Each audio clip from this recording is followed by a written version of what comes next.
Oiê! Sejam bem-vindos a mais um episódio do Rasgando a Planilha, o podcast que a gente tenta encaixar uma vida numa planilha de treinos. Eu sou a Fran, eu tô aqui com a Sati e com a Gabi Melos, a nossa convidada. A Gabi é triatleta, maratonista, nutricionista e ela veio trazer um pouquinho do que é nutrição dentro do esporte, principalmente esportes de endurance. Então, Gabi, primeiramente, muito obrigada por ter vindo, por ter aceito conversar um pouquinho conosco. E, assim, quais são os principais, para começar, né? Quais são os principais suplementos que os triatletas, os ciclistas e os corredores usam?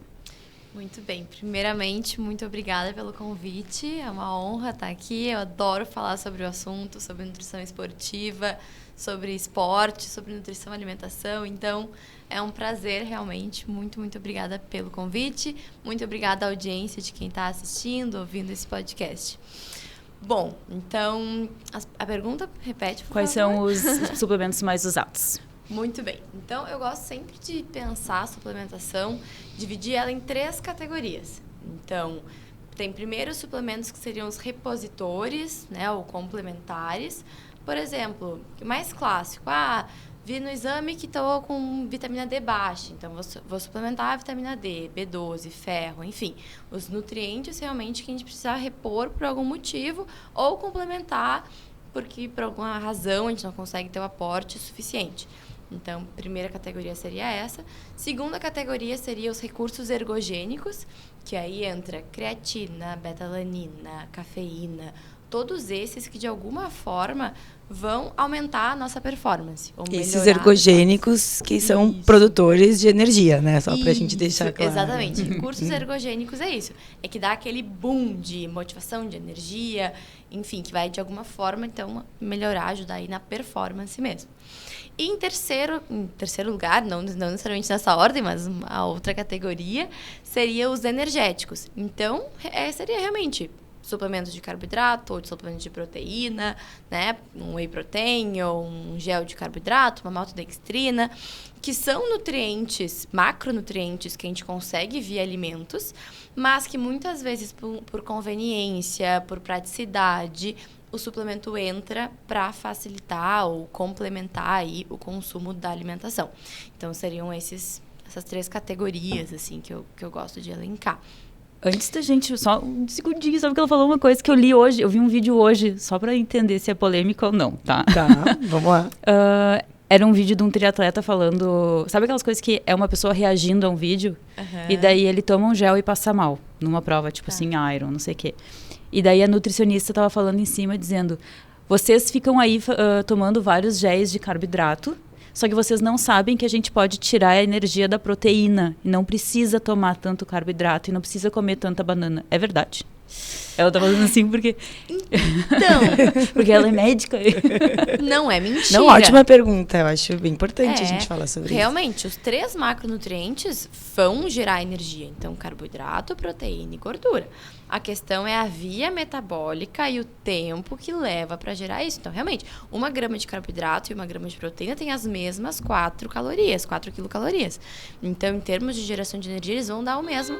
Só que o processo da geração de energia... Primeiro que o processo de digestão, absorção do carboidrato é muito mais rápido. Uhum. E o processo também, porque a proteína vai ter que ser transformada em glicose para ser usada como fonte de energia. Uma vez que o carboidrato vai ser só ali digerido, já vai estar na forma que a gente vai precisar. Uma energia disponibilizada de forma mais rápida, né? Exatamente. Que é o que a gente precisa num intratreino. Exatamente. Entendi. A gordura também tem sua vantagem, porque a gordura gera mais energia. Então, enquanto o carboidrato e proteína é 4 calorias por grama, a gordura vai gerar 9, então mais do que o dobro de energia. Mas o seu processo também é mais demorado. Tem mais cascatas ali de metabolização até gerar essa energia. Mas, dependendo da intensidade do treino, a gente tem sim uma parcela de energia que vem de gorduras. Então, uma zona 2, por exemplo, a gente usa uma boa proporção ali de gordura com fonte de energia, gordura e carboidrato. Mas quanto mais intenso for ficando esse exercício, então Z3, Z4, aí a gente usa muito glicogênio muscular, que é a partir do carboidrato. Então, por isso que geralmente a gente pensa suplemento energético, carboidrato. Sim, na minha cabeça era isso, tá? Agora não é mais, eu aprendo todos os dias. A gente aprende, né? Aprendemos, né? E, Gabi, assim, de que forma, qual a importância dessa organização nutricional no exercício? Tanto para o triatleta, quanto para o ciclista, quanto o corredor. O que a gente precisa entender para consumir esses determinados suplementos? E depois a gente vai falar que suplementos. Perfeito. Acho que o que a gente começa lá do início é entender a demanda energética e necessidades de cada pessoa. Então, isso vai depender muito do volume de treino, do tipo de exercício, né? Quantas horas fica ali, qual é a intensidade, das características individuais. Então, um homem com 2 metros de altura, com 1,80, sabe? Vai ter um gasto por hora ali, por minuto, muito maior do que uma mulher mais baixinha. Então, primeiro é entender isso. Gasto energético, demanda realmente nutricional. E aí, depois a gente vê como é que é a rotina daquela pessoa, quanto ela consegue incluir via alimentação, que refeições ela já está habituada, né? Que ela, enfim, tem disponibilidade. E aí, o suplemento vai vir para realmente facilitar o aporte energético. Então, seja por praticidade ou seja porque realmente durante o exercício ali a pessoa fica mais do que 1h30 em exercício, muitas vezes em alta intensidade. Ela não vai conseguir parar para fazer uma refeição. Primeiro que ela não vai nem conseguir digerir aquela refeição. Não vai ter onde carregar, não vai ter como digerir. Então ela precisa de uma energia rápida. E aí muitas vezes entram os suplementos, né, os repositores energéticos, para facilitar esse processo, para que a gente consiga manter o exercício por mais tempo na intensidade que a gente pretende. Então, mais ou menos por aí. E que tipo de suplementos a gente está falando, Gabi? Os géis, os carbos líquidos, as bananinhas, né? O Mariola. BT nitrato, que todo mundo fala. BT nitrato. Então, geralmente, suplemento mesmo de carboidrato, a gente pensa, tem 2 formas, líquido ou gel ou sólido ali, mas geralmente mais gel e líquido. Que os dois vão ter a base ali de diferentes tipos de carboidrato. Então, vai ser a maltodextrina, por exemplo, que é um carboidrato simples. Vai ter uma palatinose, que vai ter um índice glicêmico um pouco mais baixo, uma liberação um pouco mais lenta. Vai ter uma dextrose, que é mais rápido ainda do que a maltodextrina. Então, tem a frutose, que vai ser um outro receptor intestinal, então ela é interessante aí para também otimizar essa absorção lá no intestino, porque a gente consegue entrar por 2 vias, digamos assim. Então, quando a gente quer colocar mais carboidrato, a gente usa essas 2 fontes. E esses suplementos, geralmente, a gente nem sabe mais sobre isso. Antigamente, não tinha essas misturas que a gente tem hoje, né? Não tinha o Stratos, o betanitrato, enfim, a Dux, os nomes de marcas, né?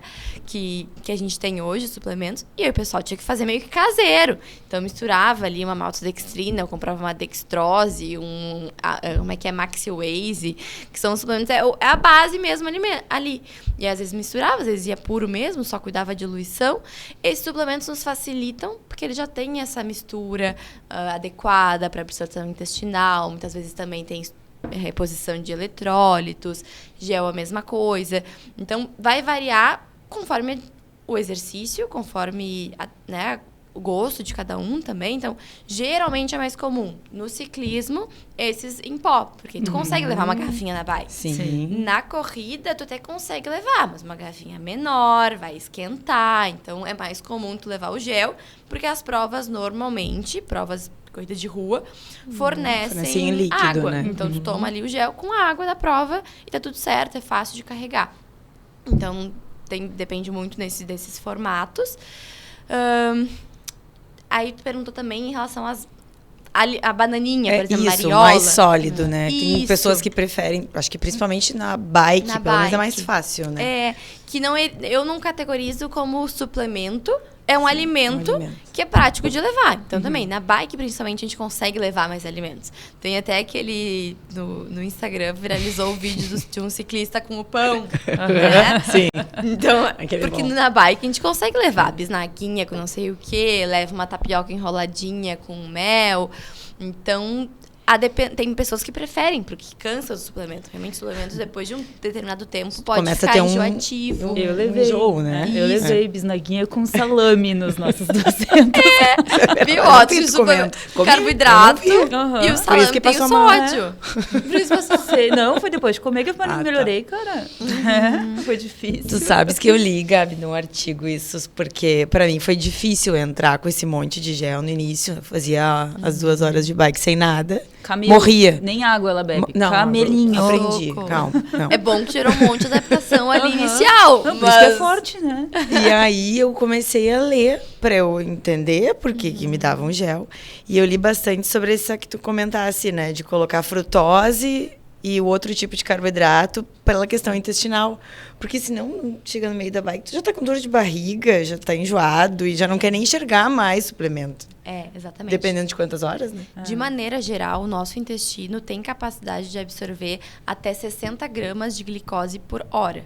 Isso de maneira geral. Sempre esses valores que a gente fala de referência é baseado na maioria da população. Numa média, né? Então, 60 gramas de glicose por hora. Mas, se a gente vai avaliar o gasto, a demanda por hora de atletas em alta intensidade, muitas vezes é muito maior. É mais do que o dobro. Então, a nutrição raramente vai, assim, bater, vou ofertar 100% do que ele está gastando. Isso é muito importante as pessoas entenderem.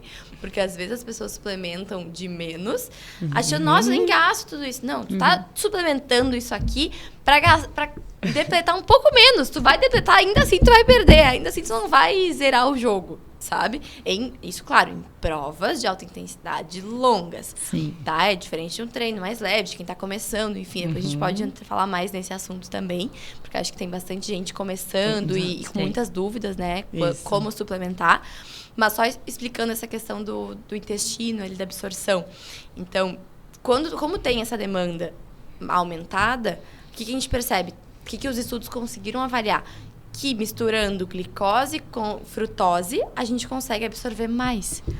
Porque a gente não satura os receptores. Então, satura de glicose, mas tem frutose, que é outro receptor. Que é outra fonte e tu vai continuar absorvendo aquela energia. Tanto é que hoje a gente vê gente colocando 80, 100, 120 gramas por hora de carboidrato. Isso é muita coisa. Coisa que, alguns anos atrás, a gente pega a literatura e era contraindicado, porque ia passar mal. Claro, porque os suplementos eram muito à base só de glicose. Sim. Então. E o que acontece, Gabi, se não suplementa? Então, inicialmente, né, até o não suplementar, dependendo do nível, dependendo do caso. Se for um exercício de baixa intensidade, então uma Z2 ali, em alguns momentos só em Z3, é até interessante, porque tu vai gerar adaptações, seu corpo, né, vai gerar adaptações para se adaptar àquele exercício realmente.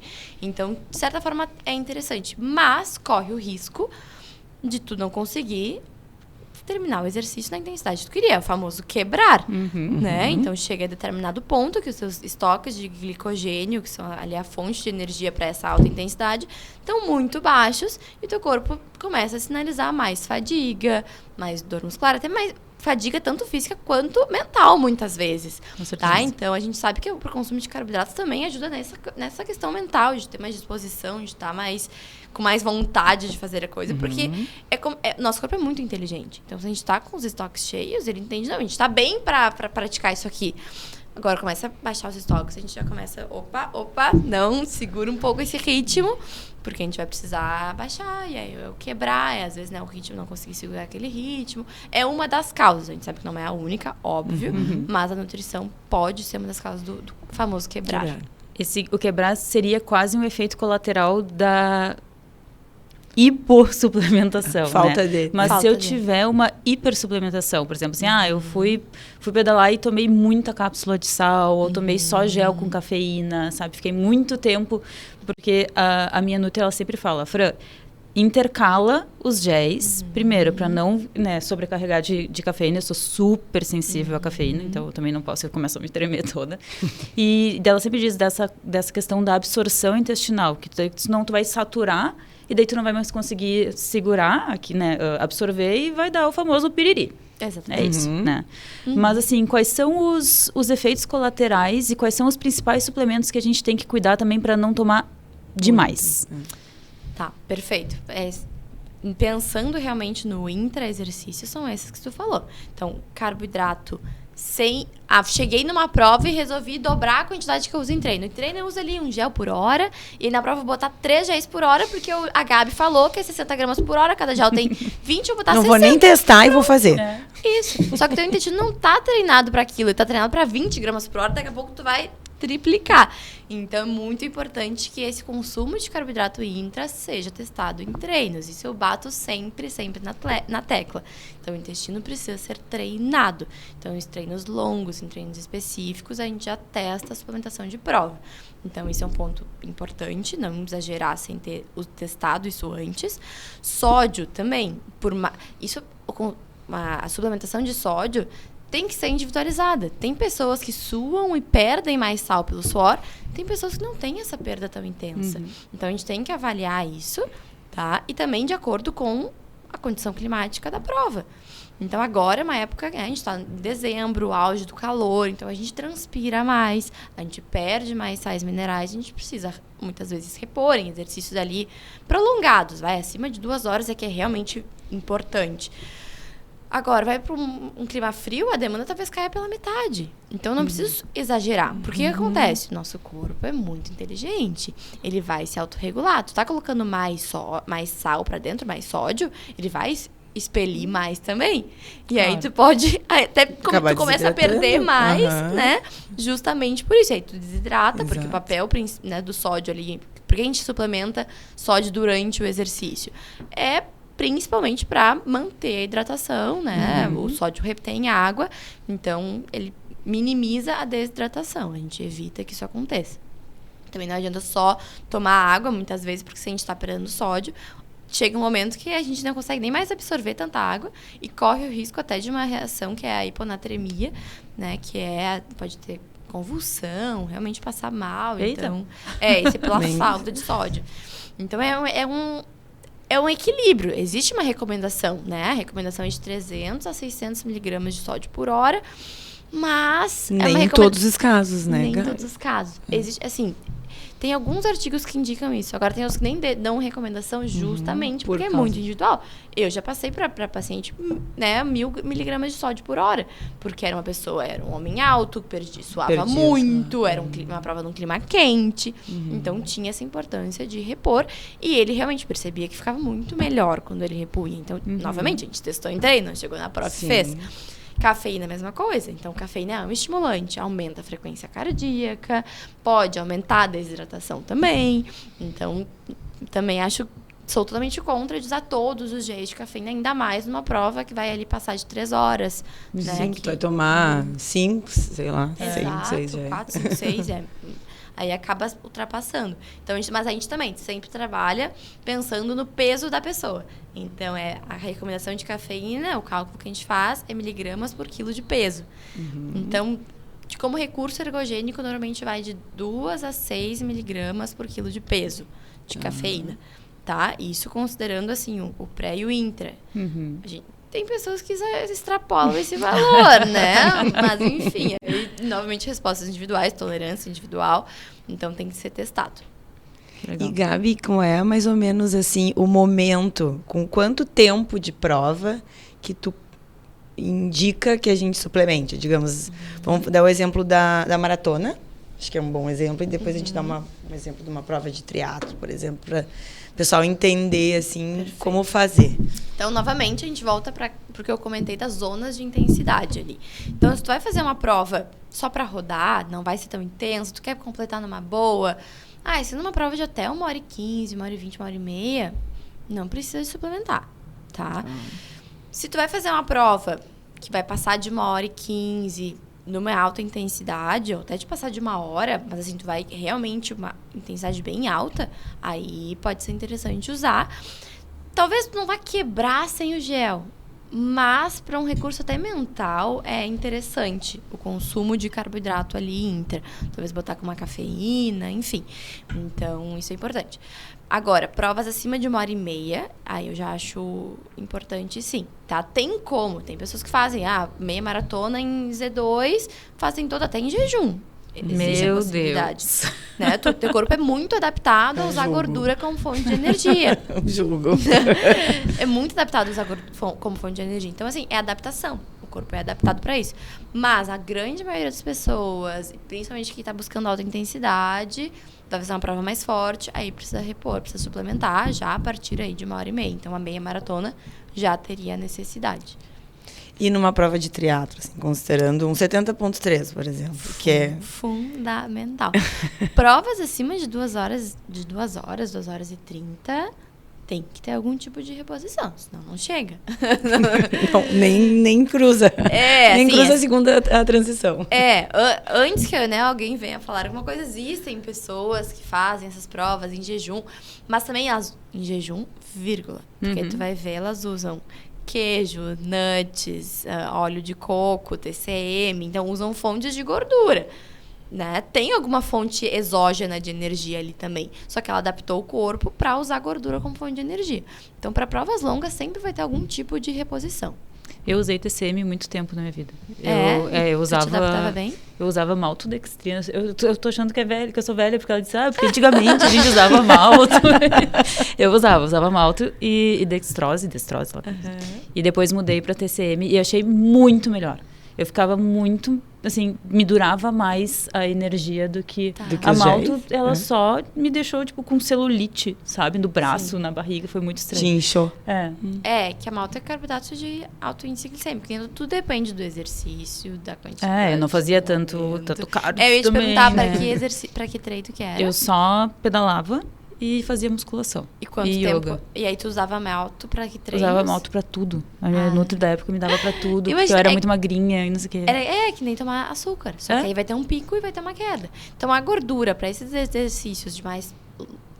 uma intensidade mais moderada, é mais interessante, porque ela demora mais a liberar energia, mas é uma energia mais estável. A palatinose é uma fonte de carboidrato que tem um pico um pouco menor que a maltodextrina. Também seria uma possibilidade. Mas, geralmente, assim, eu só oriento suplementar em treinos acima de 1h15. Sim. E esses suplementos que têm um pico menos... que tem menos picos, né? Eles são mais indicados para as pessoas que têm, por exemplo, diabetes. Ou glicose mais alta? Depende. Eu gosto, por exemplo, antes do exercício, palatinose. Durante o exercício, é diferente o mecanismo de resposta metabólica. Então, a gente absorve muito mais facilmente, independente de insulina. Então, por exemplo, no diabético, durante ali, talvez ele possa botar um pouco de carboidrato simples, se ele realmente estiver precisando, porque o músculo vai ter a captação. Então, isso é muito interessante. As pessoas, às vezes, têm medo do gel, medo do suplemento, que vai ver aquilo ali é uma lista cheia de açúcar. Todos os ingredientes que nos falam para evitar a vida inteira, tá ali, eu vou misturar numa garrafinha, 2 scoops daquilo e tomar. É o que a gente tava falando esses dias. Não vou mais tomar gel, nunca mais. Isso, eu vou engordar, é puro açúcar. Aí fala, não comer açúcar, não, você tá tomando no treino.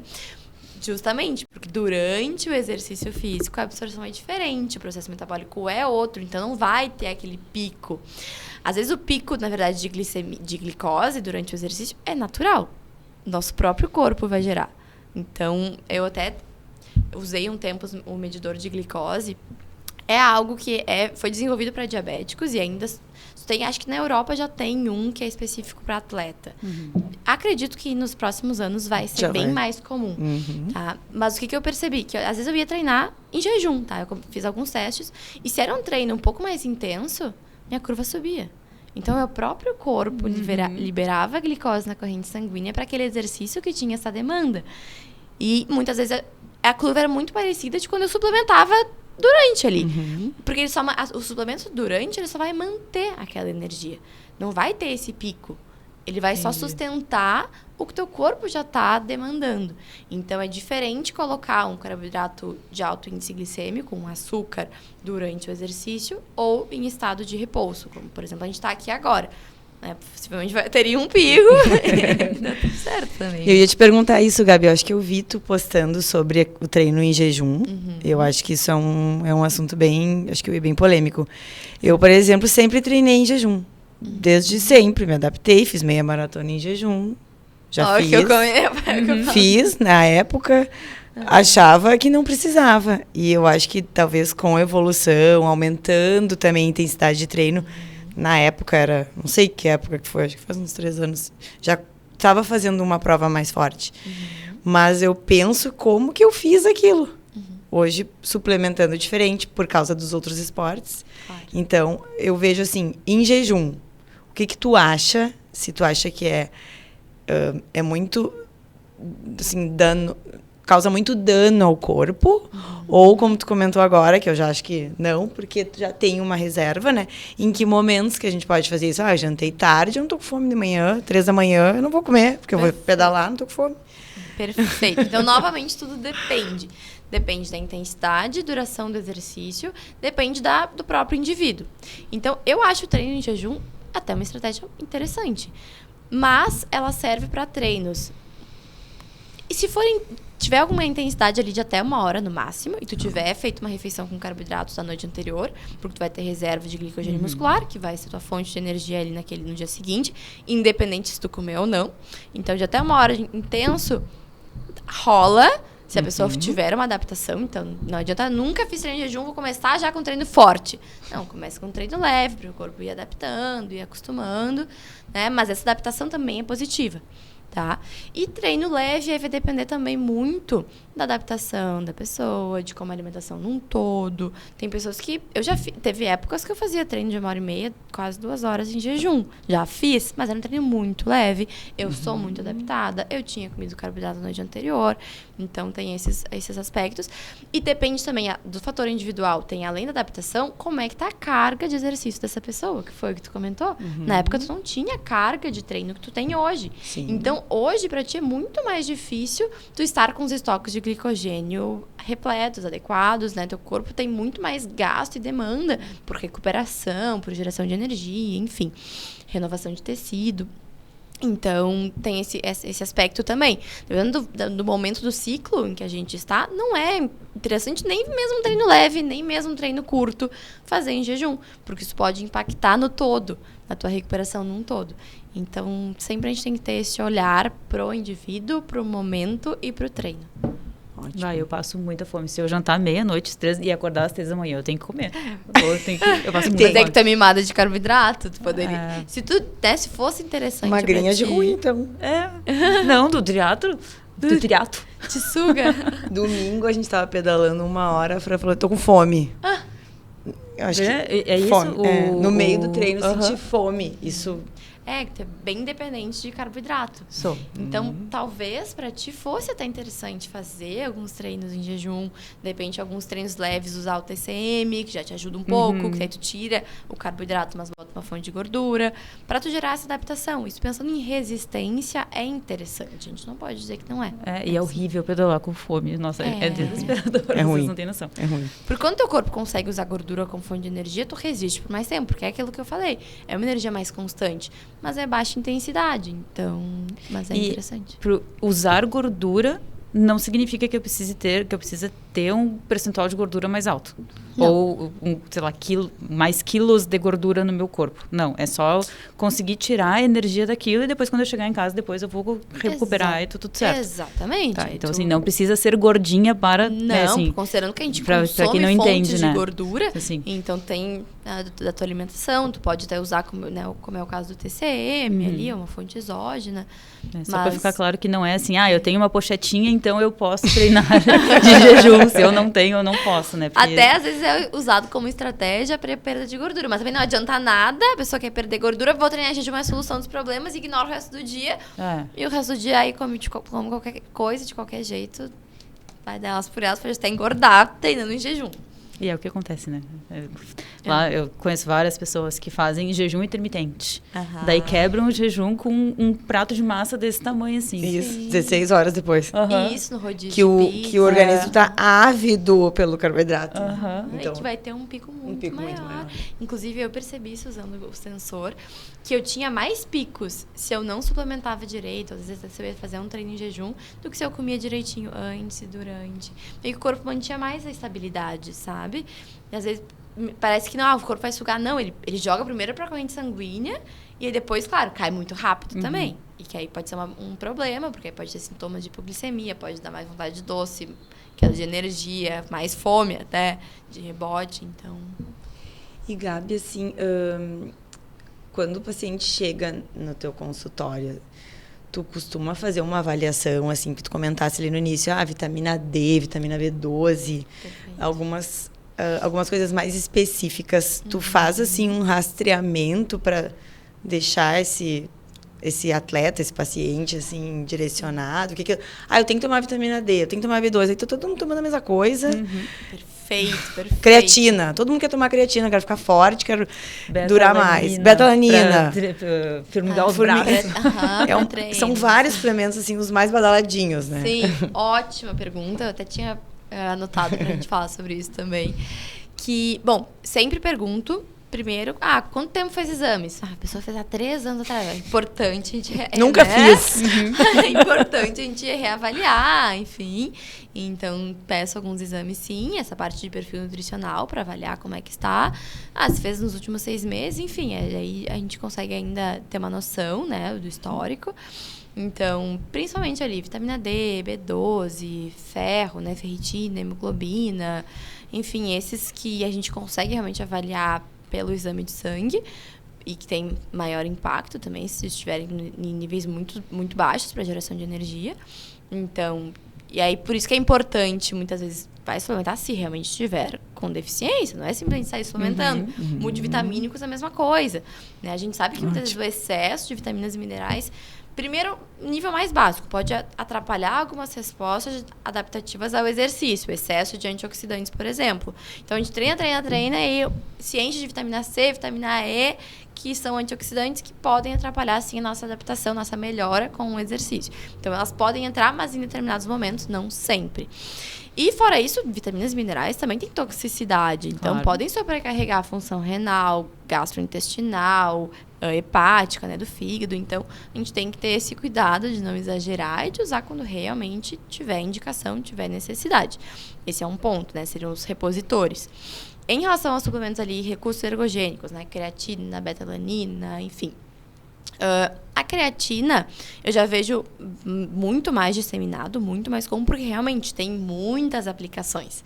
Então, ela é interessante, desde o ganho de força e massa muscular, até a recuperação muscular, né? A recuperação, então, exercícios de endurance. A gente não quer ganhar massa muscular muito e nem treina tão intenso força, mas é importante que a gente recupere, porque a gente gera dano muscular. Então, a creatina ajuda nesse processo. Enfim, que é até idosos, muitas vezes, para preservar a massa muscular. Né? Isso. Esse bastante super usado, interessante. Né? Então, o uso é mais amplo, por isso também que ficou... Mas é válido essa moda da creatina, tanto é que a moda persistiu. Não foi só momentânea. Porque realmente... E é um suplemento que se não tem o suplemento, a gente não consegue atingir os níveis de creatina que vão ter esses benefícios só pela alimentação. A gente tem que comer, assim, alimentação basicamente só carne, quilos e quilos, sabe? Então, porque carnes é que são fontes de creatina. Então, já fica aí uma dica também, populações vegetarianas, é bem interessante o uso de creatina, porque já vai ter uma fonte, né, fontes alimentares menos disponíveis. Então, nesse caso, a creatina é uma moda que boa de ficar, mas tem que ser usado corretamente, todos os dias, na dosagem certa, de uma fonte confiável, enfim. Em relação à betalanina, que também é outra que está ficando mais modinha agora, nesse meio, talvez, do endurance, do esporte, eu vejo ainda muita confusão. Porque às vezes a pessoa suplementa naquele pré-treino que vai ter ali 2 gramas de betalanina. Só que a betalanina, assim como a creatina, só vai ter eficácia com o carregamento. Então, a gente tem que usar todos os dias. E as dosagens, também a gente calcula miligramas por quilo de peso, tá? Mas, geralmente, 2 gramas não serve. Só se a pessoa for muito pequenininha, sabe? Mas, geralmente, a gente trabalha com 4 a 6 gramas bem mais ao do que dia. eu imaginava. Achei que era 2 gramas. E aí a gente tem que fracionar. Então, a suplementação de betalanina é chatinha de ser feita. E não é para ser feito o ano todo. Ela deve ser periodizada. Então, de 12 a 8 semanas antes de uma prova-alvo. Porque também, lá no início do ciclo, ela também pode atrapalhar algumas respostas adaptativas. Então, eu não uso ela sempre, eu uso ela realmente pontual. Nas semanas anteriores à prova, tenho que usar por pelo menos 4 semanas para começar a colher os benefícios. Então, eu gosto de botar ali 8 semanas antes. Porque a gente vai ter 2 meses para aproveitar os benefícios, né? 1 mês para aproveitar bem realmente os benefícios, e aí vai ter a prova. Que bom, mas eu não sabia. Nem eu. Agora eu entendi por que a tem minha bastante Nutri me deu confusão. antes da prova. Inclusive. Não pra tu ficar tomando sempre. E tem, é bem isso, tem data de início e de fim. Isso. Coisa. Nunca tinha visto assim, toma desta data até esta data. Então, eu botei até um alarme no celular. Mas acho que é importante a gente saber, porque... Do porquê, né? Por quê? E eu nunca perguntei, eu sou a obedece. paciente que obedece. Ela sabe, ela é minha médica. Ela manda, eu faço. E tu falou ali, né, que a creatina a gente consegue na carne, assim, mas a gente sabe que tem algumas pessoas que elas são mais naturebas, que elas não gostam tanto, assim, de suplementos sintéticos, né? Pela ou que- questão dos conservantes, né? Eu acho que tem muita e- coisa.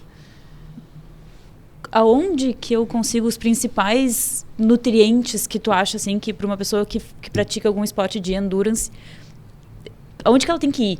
Se ela não quiser tomar ou suplementar de, né, fontes Tá. compráveis na farmácia. Um saco de beterraba, pode ser. O nitrato, né, que também a gente poderia falar sobre. Mas poderia ser beterraba, mas creatina, como eu falei pra vocês, não tem como ter o recurso ergogênico da creatina. Tu vai ter níveis ali normais, não vai sentir falta, mas se tu quiser melhorar a recuperação muscular, um suplemento específico para isso, ganho de força, não vai ter como, né? Mas muitas vezes a creatina ainda não tem aquele monte de aditivo, corante, conservante, saborizante. Então é que ela é purinha, a grande maioria. Então, indo para uma marca confiável, ainda não teria esse problema, digamos assim.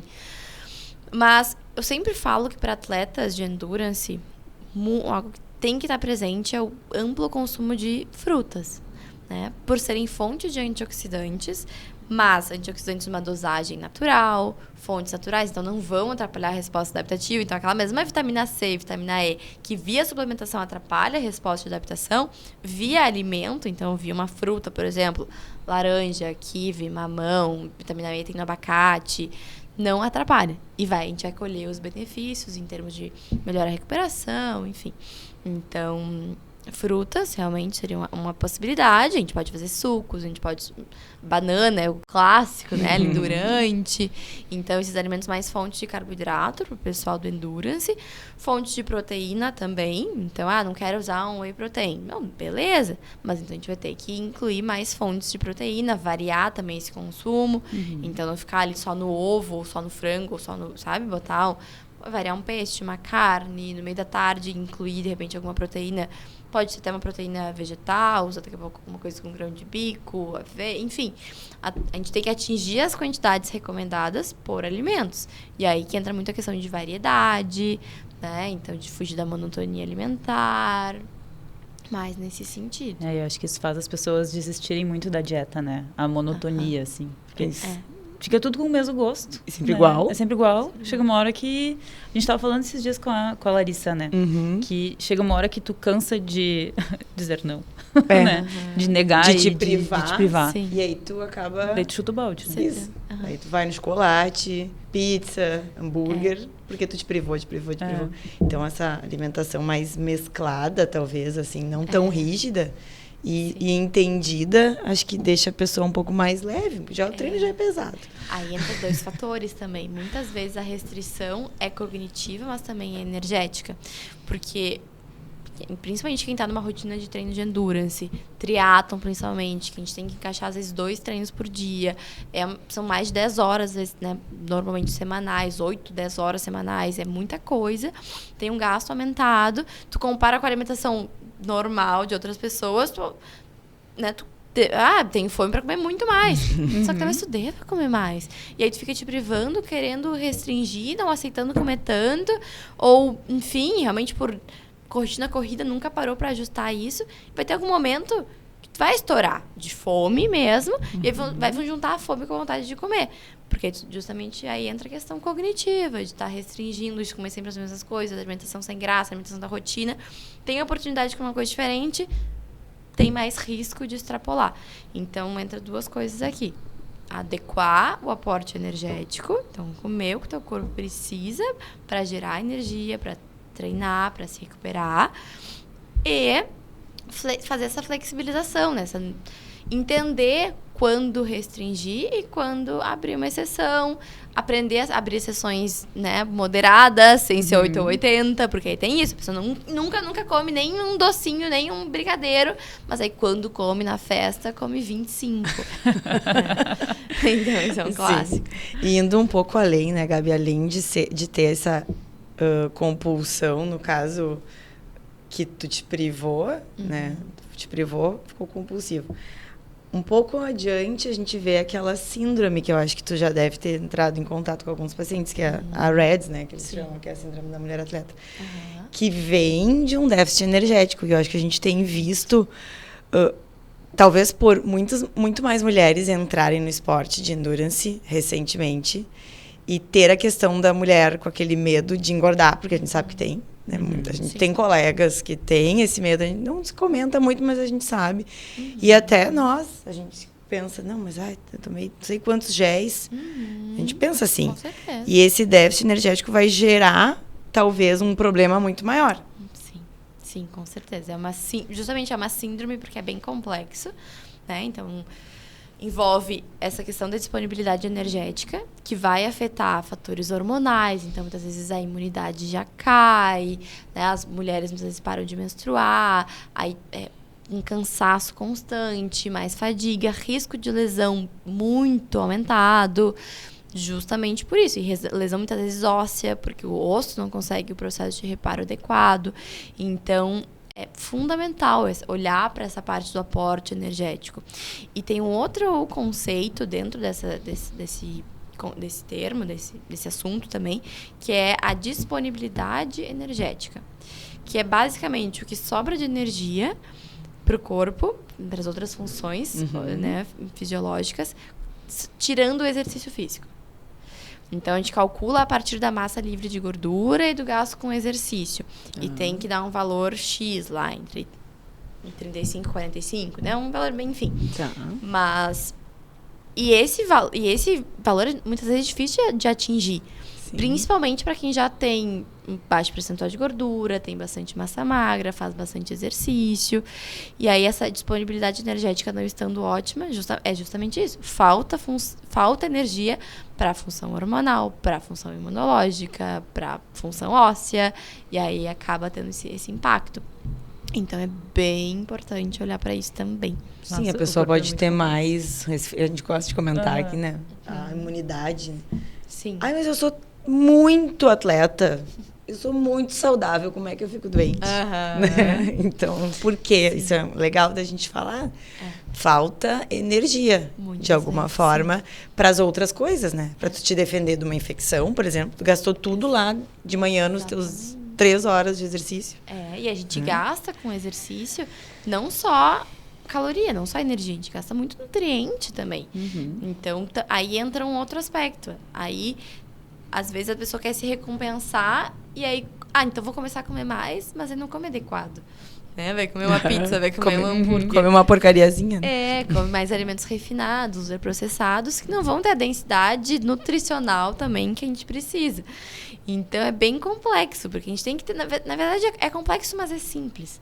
Porque a gente tem que construir uma base que oferte o que a gente precisa. Uma base saudável, nutritiva. E no início pode parecer complicado, dependendo da rotina, enfim. Mas no momento que tu cria aquela rotina, que tu realmente constrói essa base, se torna habitual, se acostuma, é mais fácil de levar. Né? Então, e tu logo vê os benefícios rapidamente, assim, em termos de energia, recuperação, sono, pele. Sim, e te sentir melhor durante a prática, né? Tu tá te sentindo uma fadiga intensa, às vezes tu tá desidratado, não tá bem alimentado, não é só porque não dormiu e o treino tá pesado, né? Tem outras questões. Exatamente, a gente consegue, a casa é muito mais firme quando ela tem os nutrientes ali que ela precisa para se manter de pé.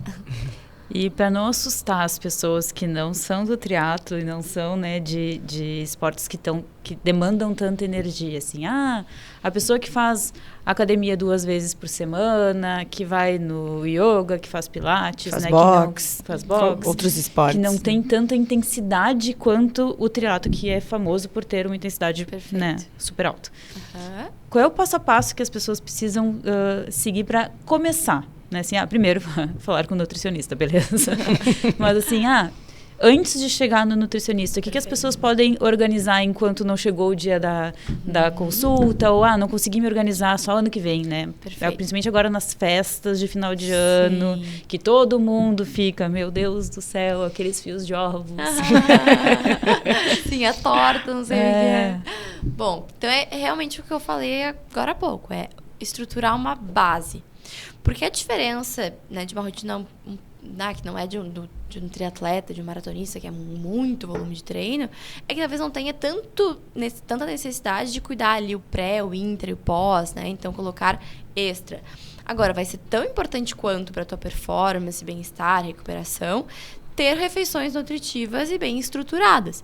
Então, que tu consiga organizar, principalmente ali, refeições, almoço e jantar, né? Refeições principais, que sejam nutritivas, à base de comida de verdade. Então, o primeiro passo é ter alternativas, não ficar dependendo de, se tiver em casa, se não sei o quê, ou do restaurante. É ter já. Então, eu oriento muitos pacientes, às vezes de noite é o pior horário, né? Porque a gente chega cansado. A gente comentou com a Larissa, né? Agora sim, vou relaxar.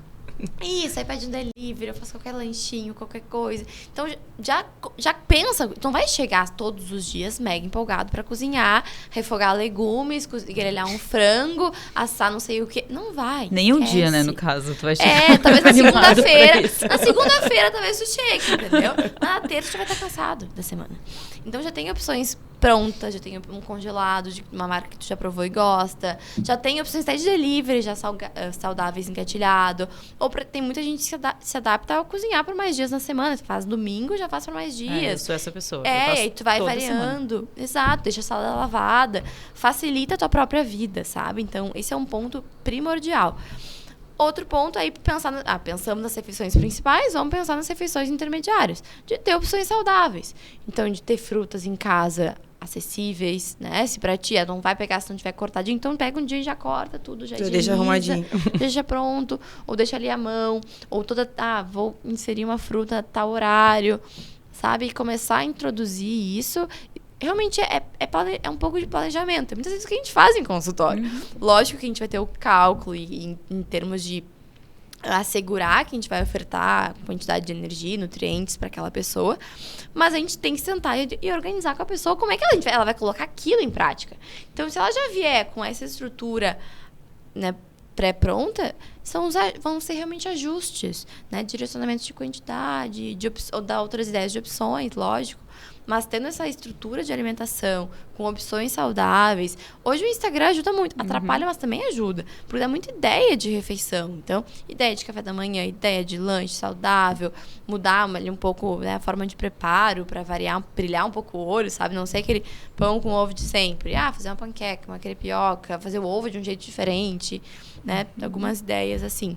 Então, esse seria o primeiro passo, realmente. E não querer também, do dia pra noite, botar uma rotina super rígida. Isso. E, né, sempre comi, sempre tomei café de janta, né? Que é o famoso pãozinho com café na janta. Daí, a partir de amanhã, só vou jantar comida, feijão, arroz. Isso. Não vai funcionar. Não vai funcionar. Né? Vai durar uma semana e depois vai... Quem nunca, né? Quem nunca? Do nada, assim, implementar... Uma semana de saudável. Uma semana de dieta. Não vai do 8 pro 80. Vai do... é só o pãozinho com manteiga, então bota uma fonte de proteína e uma salada ali. Então faz um sanduíche com uma pastinha de frango, com alface, tomate, cenoura ralada, sabe? Então já muda um pouquinho. Melhora aquilo que já está acostumado. Mesma coisa o sono, eu vejo muito isso. O pessoal que às vezes vai dormir meia-noite, 1, e aí quer começar a acordar mais cedo para treinar, e aí simplesmente acorda. Milagre das 5, mas aí dormiu 5 horas e vai assim mesmo. Vai durar um pouco, vai durar 1 mês, 2. E olha lá, dura uma semana, porque vai estar acabado no final da semana já. Verdade. Então começa por dormir mais cedo. E aí não é dormir, se tá dormindo meia-noite, tu não vai querer dormir às 9, sabe? Então, meia-noite, tenta às 11 ou 10h30. Por que tu fica acordado até a meia-noite? O que tu fica fazendo? É porque tu chega muito tarde em casa? Ou é porque tu fica, que é o mais comum, vendo série, falando no WhatsApp, vendo Instagram, TikTok, né? Então, o primeiro passo é tentar cortar isso aí, botar em outros horários. Porque é o mais comum. Não tem necessidade nenhuma de estar fazendo isso, Gabi. É clássico, é clássico. Então, tenta introduzir um outro hábito no lugar, ler um livro, fazer um chá, algo que vai te ajudar já a dormir mais cedo. Vai ficar muito mais fácil tu acordar no dia seguinte, tu manter essa rotina e o termo aquele hábitos angulares. Uma coisa vai puxando a outra. Eu demoro muito para dormir. Né? Independente do horário que eu acordei, eu demoro muito para dormir, porque eu chego muito acelerada em casa e tem alguns dias que eu dou aula de noite e eu me libero só às 10. E eu combinei com a minha nutri que a gente ia ter um ritual do sono. Então, um dia eu tomo aquele chazinho Blue Calm, eu acho. É ótimo. E no outro dia eu tomo um copinho de leite. Que é pra eu mimir. Que amor. Ai, que amor. Juro. E quando eu tô servindo, eu não tô com sono, eu tô servindo o copinho de leite e já começo assim, ai, que soninho. É 100% psicológico, mas funciona. Com certeza. Eu sou super a favor desses rituais, porque eu acho que isso facilita muito a criação de hábitos na nossa rotina, sabe? Se torna um momento gostoso e a gente espera por aquilo. Então, eu também tenho meu shotzinho noturno, que vai ter ali, eu já suplemento magnésio por ali, né? Um pouquinho de melatonina, triptofano, então também já me ajuda na qualidade do sono. E é bem isso, quando eu vou pra cozinha, esquento minha aguinha pra esse shotzinho, já vou desacelerando, sabe? A gente faz aqui, no consultório, a gente faz a higiene do sono. A gente programa, já deixa a luz amarela no quarto, já tira o celular, não liga a TV, faz o chazinho. Porque pra gente que acorda cedo, 10 horas... já tá bem no limite, né? Porque 4 da manhã já vai ter a mensagem. Bom dia, amiga. Vamos pedalar. 13h48 essa aqui me manda mensagem. 13h48. 13h48. É o horário pra ver se vai. Antes das 4 eu insalubre. Depende, mas pra mim, eu tive que mudar muito a rotina pra poder voltar do hospital, desacelerar. E não é adequado, não tá ideal ainda. 5, 6 horas é muito pouco, né? É muito pouco. E a gente sente no treino. Não sente na terça, mas sexta-feira já tô sentindo. É importante tirar um dia pra dormir também. Pra se recuperar bem, né? Não só da alimentação, mas do sono. Né? Isso que tem domingo de tarde. É o único que sobra, né? Domingo a gente já tem um pouco mais tarde. Acho que é isso. Então é isso, Gabi. Muito obrigada pela tua perguntas. Presença aqui no nosso podcast. Ai, adorei, Foi muito bom. Acho que nos esclareceu bastante coisa, né? E a gente queria te dar um presentinho do nosso apoiador, tá? Do Ti. Que é a Divina Terra, né? A Divina Terra ali tá do Praia de Belas. Especial. Então, além de apoiar o nosso projeto, eles apoiam todas as pessoas que a gente convida, porque é todo mundo da mesma área, todo mundo promovendo a saúde. É pra eu abrir agora já? Se tu quiser. Se quiser. E a gente tem daí 12% de desconto na RP12 nas compras. Ai, amei! Tudo que eu amo. Géis, chocolate. Esse chocolatinho decente é maravilhoso. Que bom. Amei. Muito que bom. Obrigada. Adorei o convite, adorei o bate-papo. Fluiu super. É um assunto que eu amo conversar. Dá pra ver. Não, ficou muito Então, bom. espero que tenha esclarecido alguns pontos. Espero que tenha ajudado quem está começando, quem já é mais experiente, a trazer um pouco mais de conhecimento e esclarecer alguns pontos que são dúvidas em nutrição. Com certeza. E se alguém ainda ficou com dúvida, o Instagram da Gabi tem sempre muitas dicas e muitos esclarecimentos, né? Então sigam ela e se gostaram, curtam, compartilhem, comentem, mandem para todo mundo e a gente se vê no próximo episódio.